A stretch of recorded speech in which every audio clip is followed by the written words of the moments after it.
What are you doing? Good, how are you? Just trying to keep all both ends.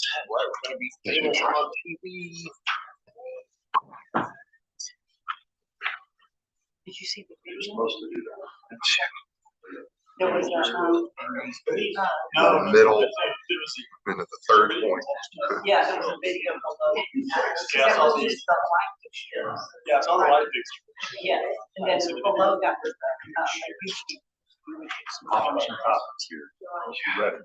Actually, you understand, I get the. regular recording, or film anything? Okay. For headlights. So go back up to the backup, the backup. Those are like 10,000 kilograms There's a lot of, yeah, 10,000 is like really. below your eyeball. Yeah. Like all the new LED light headlights, new light cars, those are all about 6,000. Yeah, Because it changed short, non-fiction. and then when those blue lights first came out on cars, the HIDs, the halogen, like 27 to 3K. Or engineer full lights. Those first HID lights were like A little easy. a little easier. Really, you know, you tell. I get flashed at all the time there. Especially your Christie Hill. Christie Hill, the Loki, this kind of like. As always, it's people out here, you're always Christie Hill. So, even at a car that was kind of. Going slow?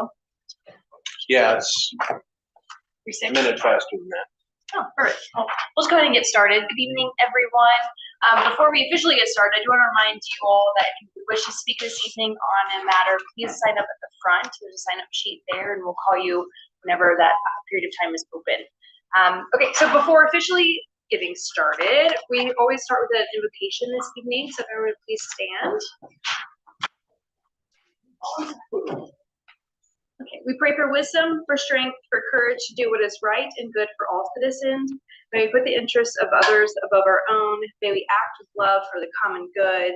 May we be good neighbors, recognizing your image in every person here. Amen. Amen. So the official start at 6 o'clock. Pledge allegiance to the flag of the United States of America, and to the republic for which it stands, one nation, under God, indivisible, with liberty and justice for all. Honor to the flag, I pledge allegiance to thee, Tether, one state, under God, one and indivisible. All right, just a few items on the agenda this evening. We have a quorum. The only member missing this evening is Mr. Burrier. And to start, we have 2.1, consider approval of the Planning and Zoning Commission meeting minutes from November 4th, 2025. It looks good to me. Looks good to me. I didn't notice anything missing.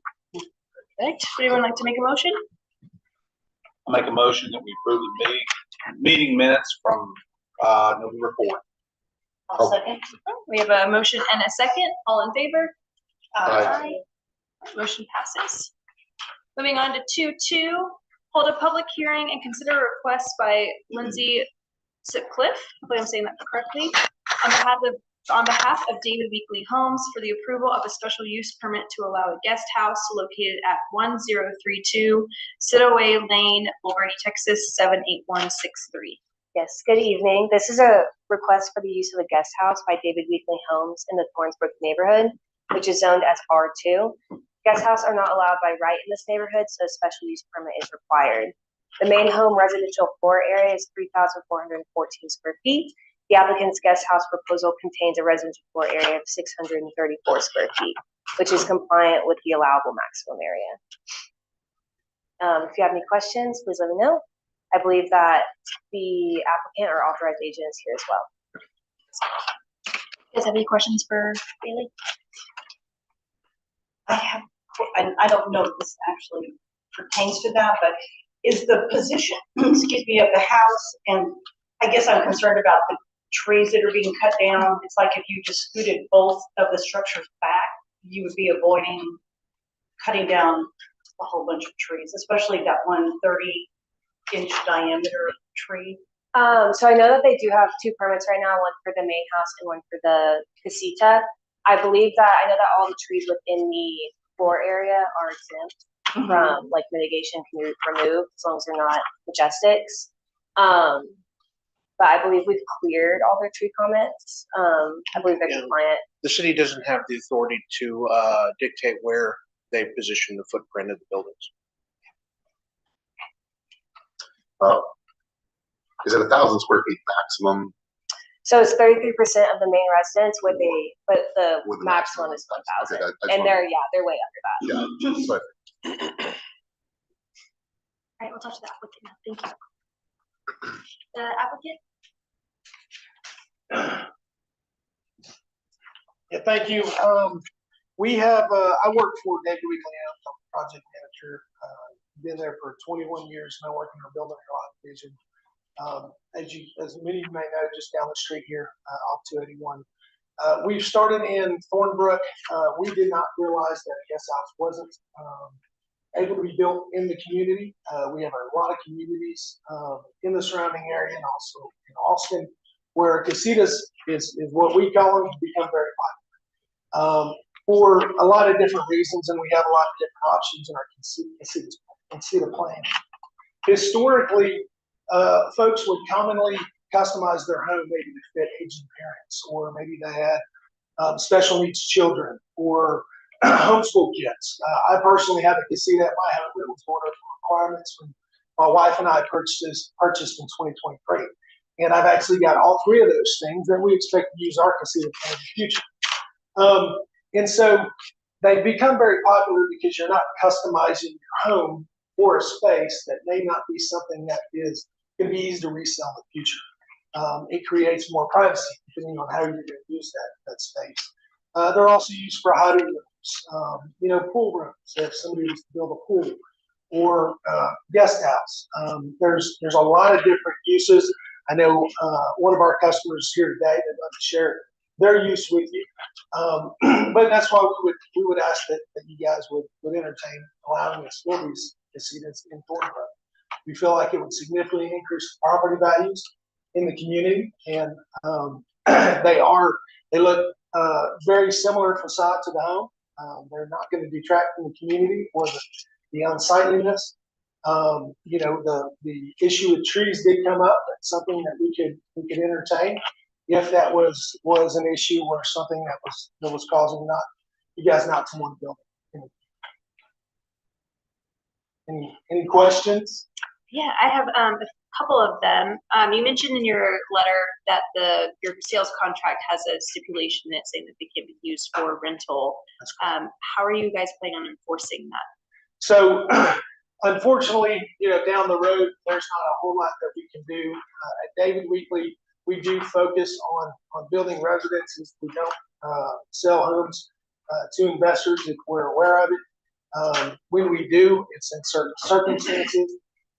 And so we do require our customers to sign our purchase agreement stating that it is going to be used for a private home. In this case, also with the septic permit, that's also a requirement in that we're putting one septic system in, and a customer cannot use a home as a short-term rental with one septic system.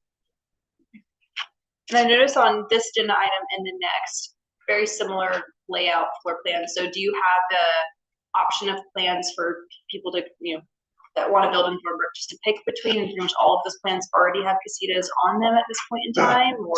So great question. The casita is an add-on to the home.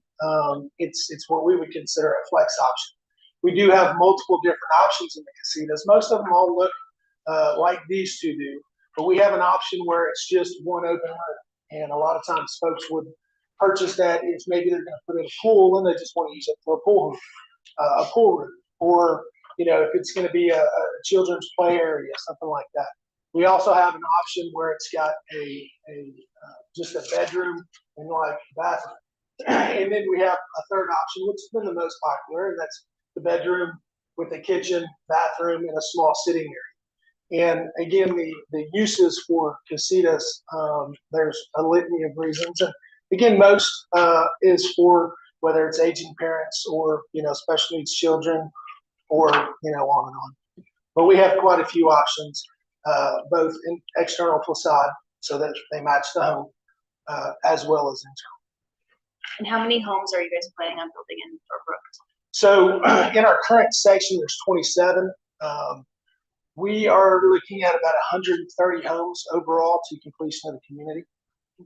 And what percentage do you think it's probably going to elect that flex option for casitas? It's a great question. So out of the first 10 homes that we sold, 2 of them elected to do the casita. And that's kind of what we see consistent in our other communities where we offer casitas. They're generally always larger acre deals, 1 acre plus like this. It's usually a higher end market. And we're seeing anywhere from, 10 to 20% utilizing casitas. And then we also, in our building and lot division, we see a little bit more there because there's bigger acreages and different style of home. Yeah, so we do allow them by right in R1, but not R2. That's why you're having the special. So on the bigger lots, we do allow by right. Although I think they have the same rules, don't they? Or No, the bigger ones don't have to meet all of the same the restrictions square footage that- requirements, and that this the is small- just the part of ones the in the special. smaller lots. Okay, I wasn't 100% sure, but yeah, we do. That's where we do allow them by right. Is our R1. So Can you define the bigger lots? 5 plus. R1 is 5 plus. You guys are in R2, which requires a special use permit, and then I think R3 we don't allow it all. Yeah, No matter. I mean, I guess you could ask for. I don't know where you're gonna put it, but you can ask for it's right to it. So yeah, there's gonna be people that come. They're gonna have to come before us, special use permit process and all that stuff. So. Is there any other questions for that? Okay, we have some public comment. I think it's on this one. Let me just double check. Actually, no. It's for both of them. Yeah. So we'll go ahead and get to public comment, and then we'll come back and. Thank you. We're going to open up public comment at 6:09. The first one I have here is Julie Dett.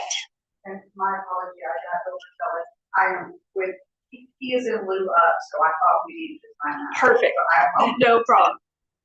John, is it Johnny? Same. Oh, perfect. Awesome. There we go. So we're going to close public comment at 6:09 this evening. Okay. Commission thoughts? Where's those heads with this? So this one is for This is the brother. 2. disabilities. Oh, yes. I believe that's The first one was. Question for the city. I imagine we're probably gonna have quite a lot of these coming up, which sparks kind of the same thoughts and things that we've had previously, like with the sign ordinances, where just because of the ordinances, we have a lot of this, coming through. Do you think this is worth us taking a look at the ordinance in general, or do you think this is kind of just a one use case with? That's something we'd have to get the council to tell us to do. Okay. So we generally don't ask those questions as staff unless council's told us to do it, and they did give us direction on the sign. Okay. So this ordinance is only 4 years old, 3 or 4. So I'm not sure. Nobody's ever expressed a concern about it to me. And do you know? I don't think you were here at the time, but when this came to fruition, this ordinance, do you know at all about why they put it into place, or kind of what the? Yeah, why? Because for the longest time, only the 5 acre lots were allowed to have guest houses, and the main thrust of the discussion at council back when this was adopted was a lot of the legacy neighborhoods in the community were built without the concept of guest homes, but they felt that there were circumstances or situations where they were appropriate depending on how the lot was developed. And so they wanted to not open the floodgate for them by allowing them by right in R2, but they wanted to be able to authorize them if people would come in and lock down on where they're going to put them, and they could see its impact on the surrounding plots and things like that, and approve them on a case-by-case basis. But the concept was certainly infill development of primarily developed plots But when it was adopted. we're not allowed to hold them to what's on this plan. Oh, we will, absolutely, yes. Okay. This plan will be attached to the. And then they'll have to build it right where they say they're And gonna build it's gonna be put right where it is on the it. plan. That goes to your question, Michelle. You know, we could say, hey, we're not gonna approve it because it's over a bunch of trees, and they gotta move it, and then we can approve it.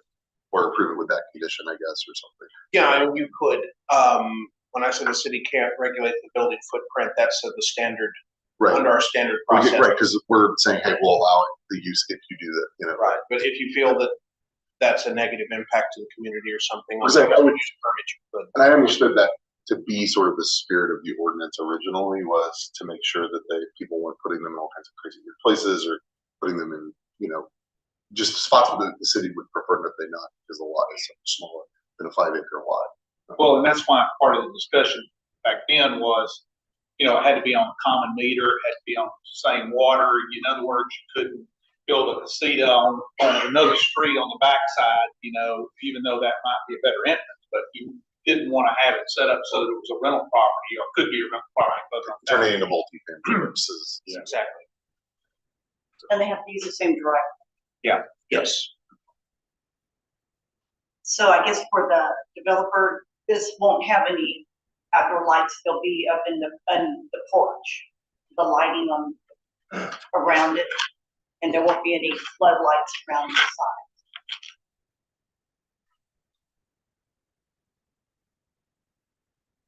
Do you know yet where like septic is gonna be on this property?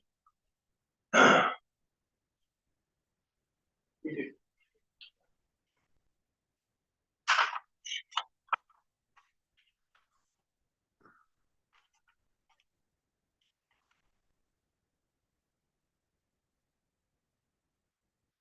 On a lot this narrow, it almost has to be the tank up by the house in the field, the spray field in the back. I'm assuming it's an aerobic spray field. So we don't have a plan for these, but it's generally gonna go, yes, it's gonna be an aerobic spray field.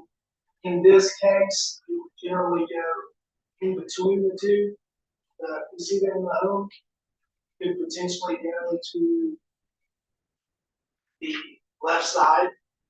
But we generally put it within 15 feet or so of the home, and then the spray field. Okay.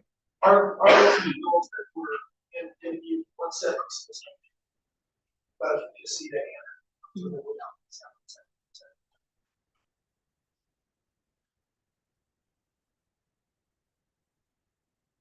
And I'll just make a note for the record. We evaluate the septic system plan as part of our tree review to make sure that they don't get approval for the main building. They get a septic permit that requires them to take trees out when not accounted.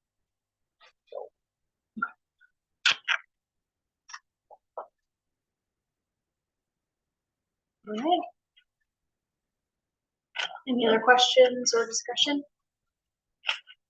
I guess so. I would be allowed to deny because I think the placement of the house and the casita are not.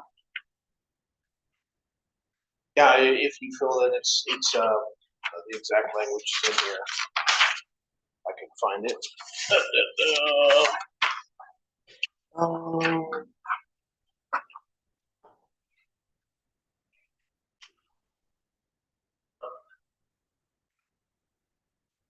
There's a section in here about. So Michelle, I would just say like, okay, so they didn't put it there, where could you put it? Just scoot it back. I don't know if that's gonna work with the septic. That's why. That's why I should Oh. ask a question about that. Okay. But I agree, I don't want to take the trees out, but if you move it to the other side, you probably take more trees, like if you flip to the other side of the house, No, you're probably taking more I think trees she's out. thinking scooting both back, but But then the infrastructure of the house costs more money, yeah. power, water. And if you're denying it for that, who's to stop who wants to move in, just take the chainsaw and move the tree, because it looks like. They they're can't. working for They like- can't, So, and they that's a- can't do it. okay. And then I'll make that The point. only place you can do it by right is on a 5-acre plus lot. No, you're right, but they Without- could, again, just for everybody's general edification, once the homeowner moves into the property, the trees are no longer regulated. They could cut the tree down and then cut back Mhm. for a, I Right, don't think that necessarily applies in this case, but Correct. you should be aware of that. so you said it's a 30-inch tree? Mhm. It's, on the right side of the main structure. Oh, I got you.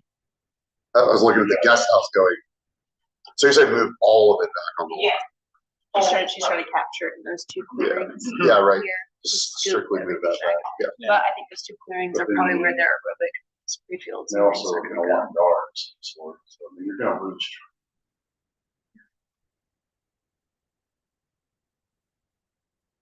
And driveway on the one side.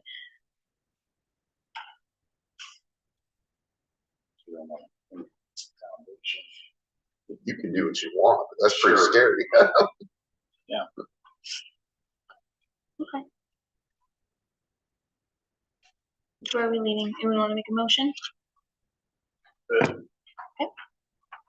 All right, make a motion recommending approval, request by Lindsay Sutcliffe on behalf of David Weekly for the approval of a special use permit to allow guest house located in 32 Citadel Way, Florida, Texas 1716. I'll second. We have a motion and a second. All in favor? I, Any opposed? No. Motion passes. All right, move on quickly to 2-3. Hold a public hearing and consider a request by Lindsay Sutcliffe on behalf of David Weekly Homes for the approval of a special use permit to allow a guest house located at 1014 Rapidian Lane, Bulverde, Texas 78163. Yes, so this is a very similar request by David Weekly Homes for the guest house in the Thornbrook neighborhood, which is zoned R2 and requires the use of the guest house to get a special use permit. The floor plans do have the same square footage, it's that 3,414 square feet, and that guest house is also gonna have that same square footage of that 634 square feet. Are there any questions? No. Do you want to go quickly through this one? Yep. All right. Would like to make a motion? I'll make a motion. Make a motion that we approve, or recommend to city council to approve a request by Lindsay Sutcliffe on behalf of David Weekly Homes for the approval of special use permit to allow a guest house at 1014 Rapidian Lane in Bulverde, Texas 2163. Second. We have a motion and a second. All in favor? Aye. All opposed? I do not. Motion passes.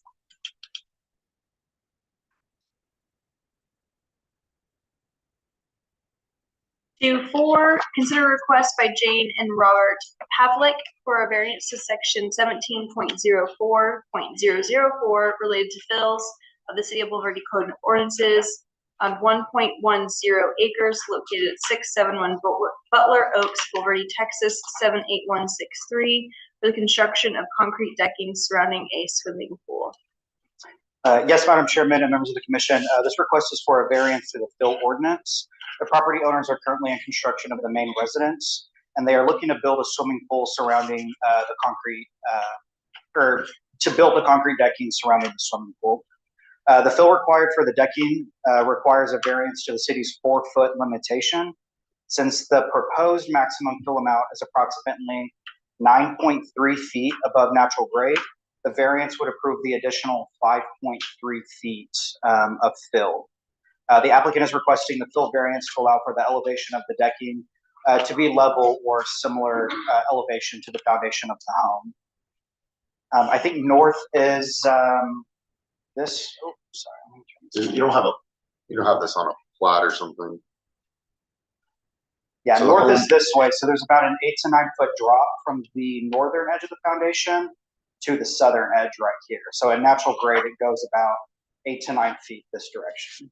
So does the back of this face another home in the neighborhood or in the adjoining properties?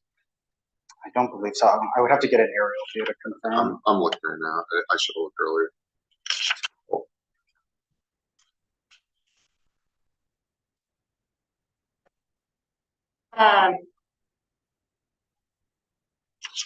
This is a pretty common way of building a pool, and I've known of many pools in our area that have more than 4 feet.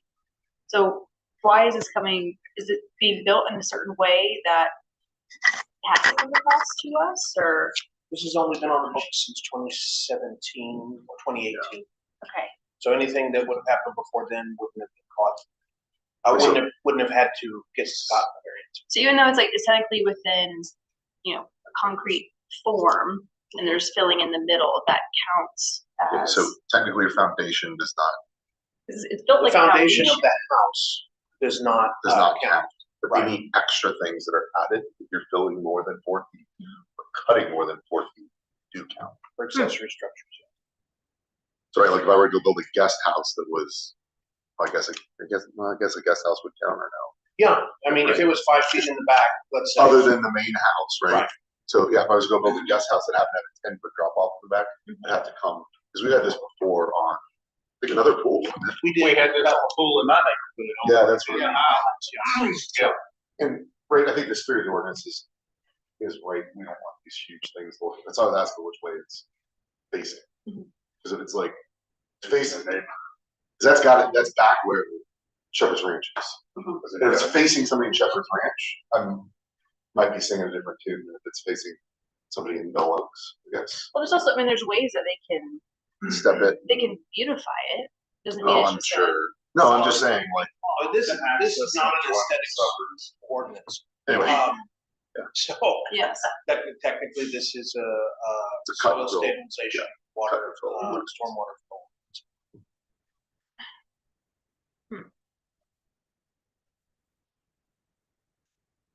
And it's a broad ordinance. It affects things from the scale of an entire neighborhood, so that people don't come in and grade down an entire hill for a dozen houses, all the way down to one person. Again, and most of the requests we get have been judged reasonable, in driveways. but there really could be gentle, something cut that's on not, driveways. and that's why we have this mechanism in place. I mean, of course, we don't have an aerial photo, but just looking at the plot line from the tree line and the distance from the back, border, I mean, it looks like there would be a reasonable buffer between where they're gonna place the pool and the neighbors that are behind them if there are any. Yeah, so there's a cul-de-sac lot that it backs up to. Right. Is what it backs up to. It looks like they're fairly far up on the property. There's a lot of trees. Yeah. There's a lot of trees and a lot of elevation down above the property. But even so, if you're looking at the whole thing from the rear, I mean, the pool disappears in the foundation. Yeah, I mean, it doesn't add. It's way up. It's like way up. Yeah, You know. that's the one that we approved earlier in the year for the Highlands, same way. It was on a cul-de-sac. When I went and looked at it, I was like astounded by how far it was from the base to the top. And then when you stood back of the lot, okay, you really couldn't see it. Visually, it's. Is this part of the original building plan, or is this come separately Just later? part of the permit. It's separate. They have to get the pool permit separately. Okay.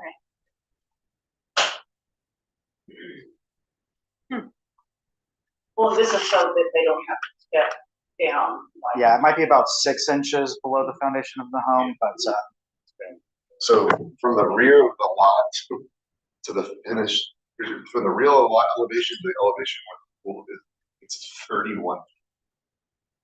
Wow. And then they're talking about when the pool is up like Yeah. 9 feet above that. Like if it was like 5 feet and then a 9-foot thing, that'd be totally good. Yeah, That'd be totally different. If you You're drop the quick. pool down so that there wouldn't be a fill, you might have created a cut now. Right, that's what I'm saying, is like, I don't know that that's gonna be any better, Yeah. and I totally understand what they're doing, so. You can put a nice diving board on the foundation. I mean, I'm assuming it's gonna be a nice big infinity, it's probably looking at that. Yeah, right. I'm jealous, so, Would you like to speak with the applicant at all? No, we're gonna make a motion? Probably know that in stage 3 that they have to get water from someplace else. Water supply. No. Yeah. Okay. I'm not sure you wanna pay the surcharge on it either. Okay, I will entertain a motion. I'd like a motion to city council for the request of Jane and Robert Pavlik for variance for section 17.04.004 related to bills, the city of Bulverde ordinances on 1.10 acres located at 71 Buffalo Oaks, Bulverde, Texas, 78163 for the construction of the concrete decking surrounding the structure.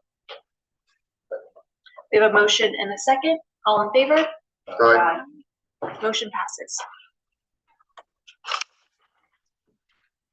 That is it for our regular agenda items. So we'll move on to item 3. Is there any public comments not related to posted agenda items? No one signed up, so that is open and closed at 6:27, and we are adjourned at 6:27. Thank you so much. Merry Christmas. And Merry Christmas. Back until, See you next year. Yeah. So when is our